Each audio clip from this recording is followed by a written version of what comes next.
This is a piece of Black Alder. I know that because it's scratched in the wax on the end here. You probably can't read it. I can just barely read it. Black Alder. I never heard of Black Alder before. What I don't know is who sent me this. Kinda think it's Dave from Calmwood Creations, but it could very well be Tuffy. I usually keep the pieces in a box. This one was just setting loose. I don't know why it was setting loose. Without the box and the address information, name information, I'm not sure where it came from, and I'm embarrassed about that. So one of you guys straighten me out, would you? I love vases. I'm not good at making vases. I want to get good at making vases. It's just not my thing. But I love vases, so this is going to be a vase. It's currently about 9 inches long, about 3.5 to 4 inches in diameter, depending on where you measure it. It's not completely round. What I'm going to do is take it over to the bandsaw, cut these ends square. Both of them are beveled. So then it's going to be about 7 inches tall. Then I'm also going to cut off this little branch section here. This is going to be the top, I think. I think that's the way I decided to go. This will be the bottom. I'll turn a tenon on here to put in my chuck. And we will attempt to make a vase out of this. I want to keep some of the bark on, of course, because this is Shady Acres Wood Shop, and bark is our middle name. Good morning, good afternoon, good evening, or as we like to say here at Shady Acres Wood Shop, howdy. So let me go get to it. I'm going to the bandsaw. I'll meet you over here at the lathe, and we'll get to turning this into a vase. I'm going to start by just turning this away because it wants to hit my tool rest, and I like to get my tool rest nice and close, so I'm just going to turn this away a little bit. Then I'm going to come down here and put a tenon on to go in my chuck, actually into my larger chuck, and flip it around, and then we'll get at it. We're going to be turning at 670 RPM, 5/8 inch bowl gouge, mask and face shield on.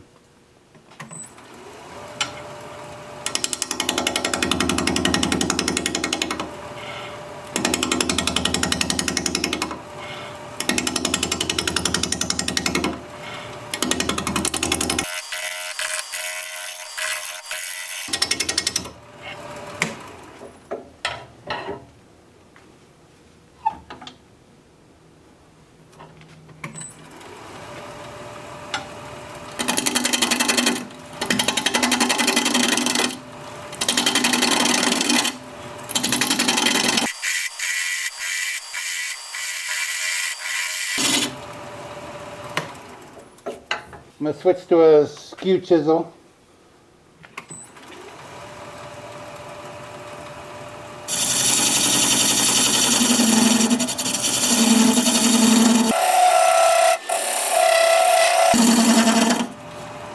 That way I can put my dovetail on there. So that should be perfect. Now let me switch out my chuck for the one with the larger jaws on it, and I'll flip this around. Style is my downfall. I'm not good at style. I have an idea in mind what I want this to look like. I don't know if it's going to end up that way. We're just going to have a very narrow top, so I'm going to cut away a whole lot of this. Kind of a long neck, and then a ball down this way. Hopefully I'll be leaving some of the bark along the way, probably in this area because it's a low spot. Maybe on two sides, I'm not sure, but that's, I don't know. So I'm just gonna start working up here and work my way down and see what happens. Still turning at 670 RPM, still with a 5/8 inch bowl gouge, mask and face shield on, of course.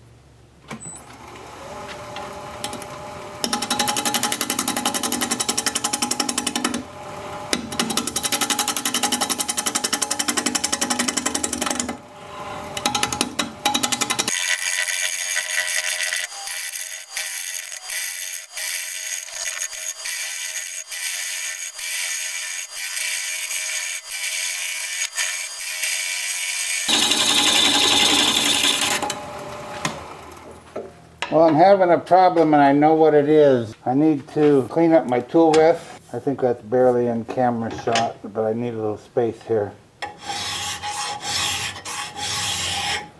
I've got some burrs on my tool rest here, and it's causing my gouge to hang up as I go along.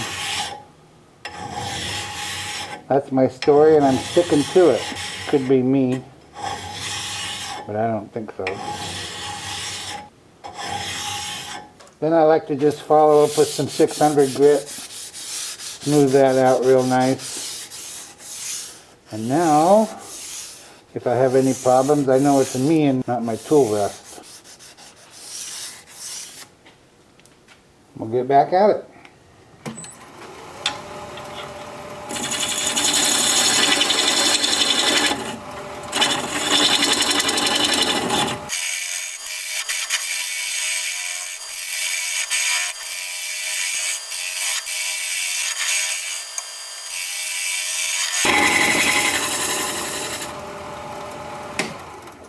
I think I want to go smaller than that, but we'll leave it there for a minute while we work on this.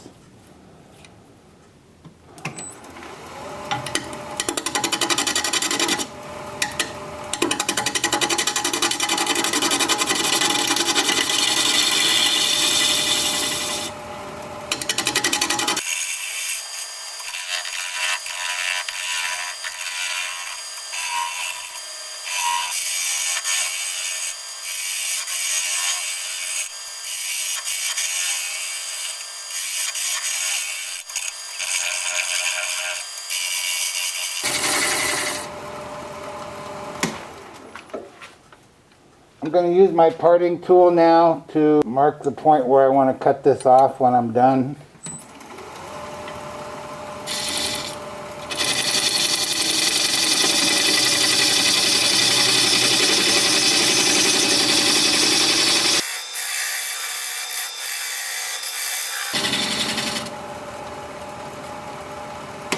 Somewhere around there. I know, it's not very shapely, is it? I told you, you wouldn't listen. Thinner, I guess, up here.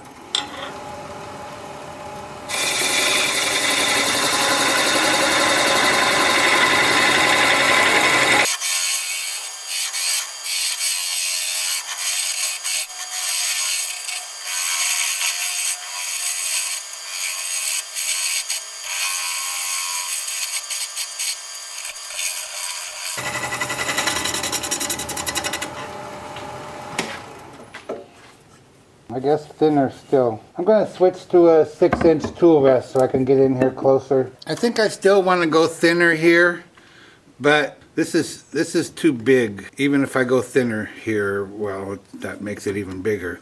So I'm going to take some of this away. I knew that I wanted to do that. I thought I wanted to do that. See, this is a low spot, so this bark should still be left.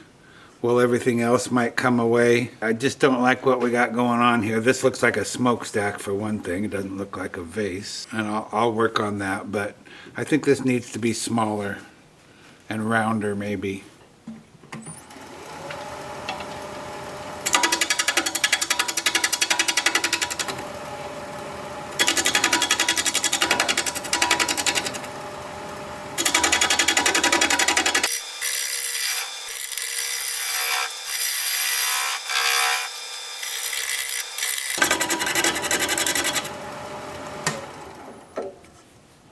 Yeah, that's getting better. That's more like what I had in mind, but this is still too thick. Maybe I need to come down further into this, down this way further to make this longer.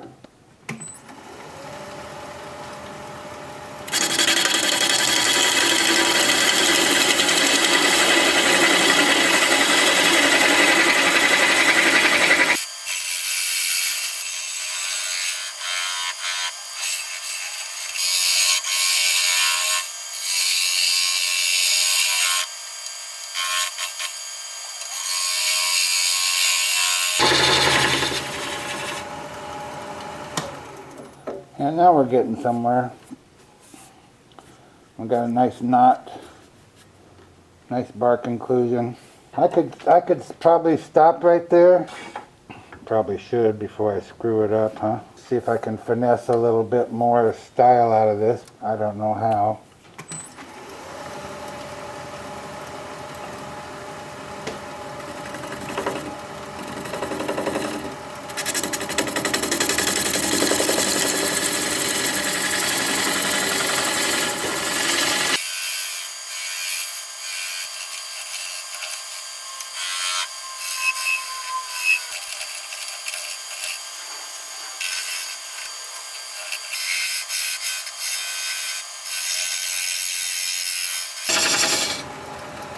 I'm just clearing out space to work is all. Everything below this point right here is waste. It also helps me visualize what it looks like.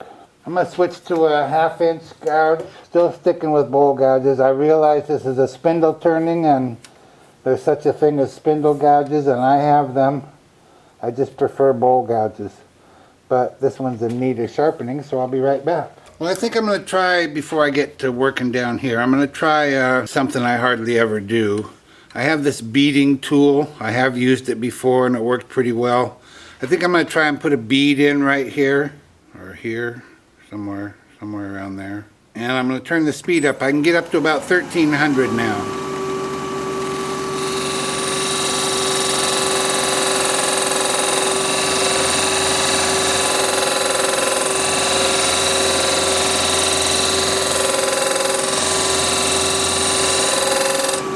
Well, I don't like it already.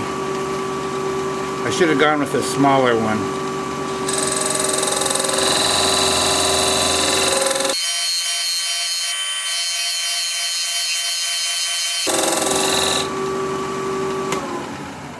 Doggone it.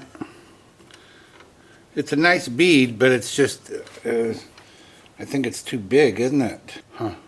What can I do to fix it? I wonder if I put a second one. I wonder if I turn that into a bead, if that would look better or not. I guess I'm gonna try it. I don't know. What do you think? Did I ruin it? I could just cut that off right there. That could just be the top right here. That look better? See? I don't know. I don't know. Come on, you guys. I think it would look better if that was just gone and just make this the top. Well, okay, as long as I have it in my hand, I'll turn this into another bead and see if it looks good, but I don't think it's going to.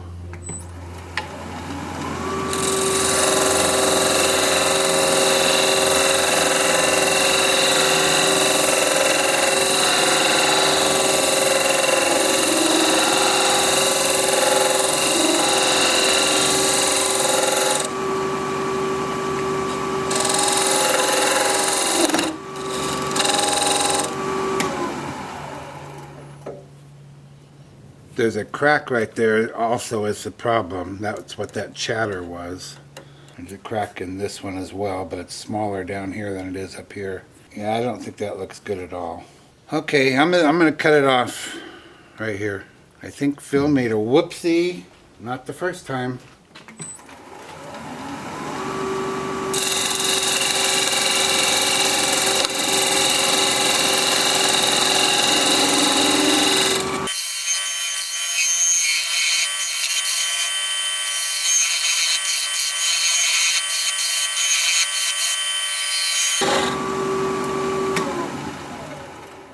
Okay, I'll cut that all the way off here pretty soon. That looks okay. I think I'll burn that in there.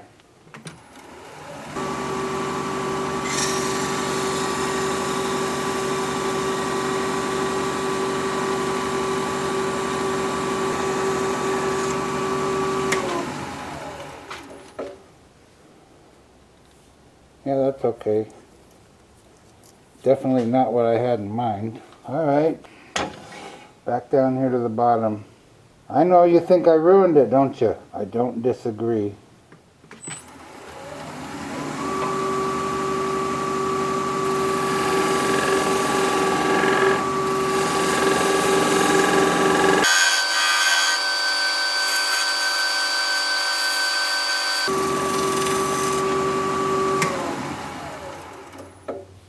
I ruined it. I know.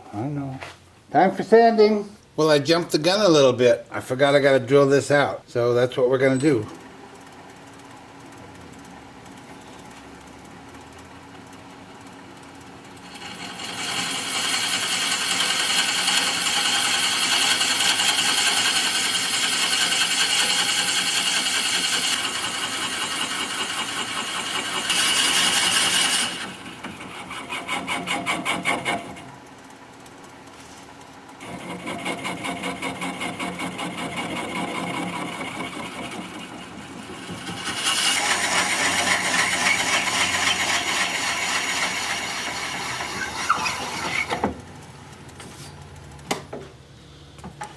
Okie dokie. I spent just a little bit of time cleaning out this bug track here, which I think is kind of cool. I'm going to start sanding with my Sandoflex. I'm just going to sand the bark here at 180 grit, and that's as fine as I will go on that. And then with the lathe spinning, I'm just going to use my 2-inch sanding discs, and I'll just hold it like this, and I'll show you what both of those look like as soon as I get my mask on.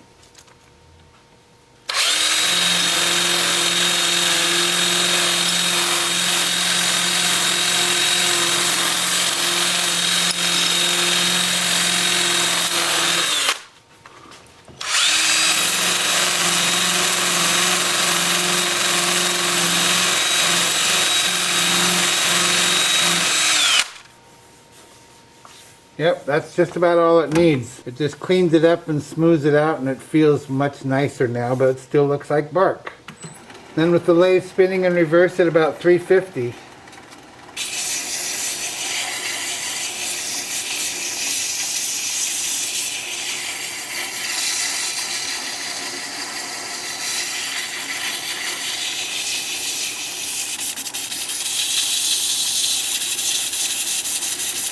and that's what that looks like. And I'll do that up through 400. And I think we're going to try a different finish on this than I've used in a very long time. So I'll see you back here in a bit and we'll put that finish on. Going to go with Danish Oil. I've used it before, but it's been a very long time, couple of years probably. And what I'm hoping for, oil brings out the grain pretty well a lot of times, and this has some nice but subtle grain. So I'm hoping it'll bring out some of the different colors and that really nice knot and bark inclusion there. Now this is a 2-step process to apply. You're supposed to put it on heavy right now and wait 15 minutes and put it on again. I don't feel like I'm getting it on there all that heavy. Sure brings out that bark, I can tell you that. And then after that 15 minutes, then you wipe off the excess. The piece turned out really, really smooth at 400 grit, so that's a good thing. Okay, let me get some on a brush. I'm just going to dip this little acid brush in the can here and do the inside. So I'll get these 2 coats on and wipe it off. And then it's likely going to be tomorrow before we get this finished up. It's getting kind of late. I've got a great grandson that I've been talking to on and off for a couple of years about building stuff. And his dad just called me the other day and said he wants to come over and build something with you. So I'm going to take a day or 2 and do that instead of this. And I'm really looking forward to it. I've been trying to get some family member interested in woodworking or wood turning or something to do with their hands for a long time without a lot of luck. So I'm excited for it. I just have to find a quick, easy project. I'm not even sure how old he is. I think he's about 9. Anyway, so there we go. You see what it looks like. It'll probably look a lot like that when I'm done. And I'll bring you back as soon as I can for separating this. I guess I have to part it off, don't I? Not sure how I'm going to finish up the bottom, but we'll figure out something. See you in a day or 2. Bye. It's time to part the piece off, so I'm going to use a parting tool. Duh. I want to make a straight cut straight in here to make a base for this to set on. And then after I've done that, which is going to be just a little ways in, about a 1/4 inch in, then I'm going to come at an angle like this so that I'm cutting up into the bottom a little bit to create a relief so that it'll set on just that outside edge. It'll set flat on a table that way. So the lathe is spinning at about 800 RPM. Go straight in.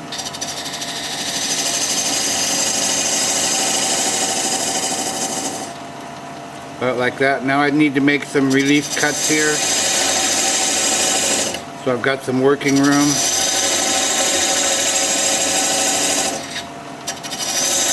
And now just a slight angle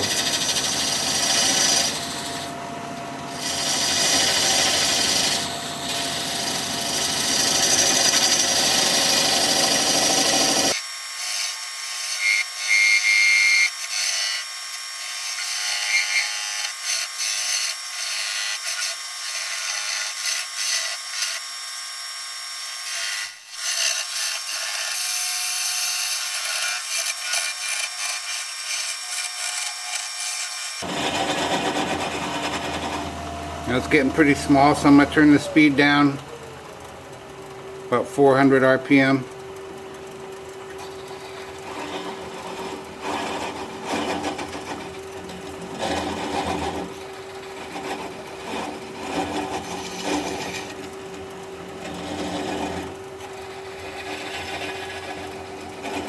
The cleaner the cut I can get, the less sanding I'll have to do.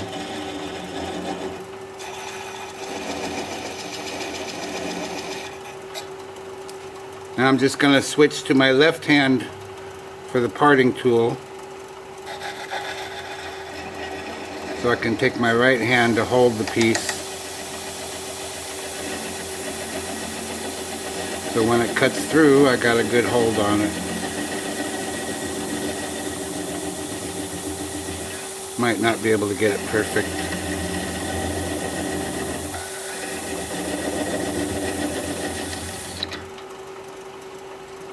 Okay, so now I can just go sand that up, sign it, get it finished, and I'll be right back. Well, I talked to Dave at Calmwood Creations, and he said no, he didn't send it. So it must have been Tuffy Marginez that sent this along, so I appreciate that, Tuffy. Thank you very much. Well, here it is, one Black Alder vase in the books.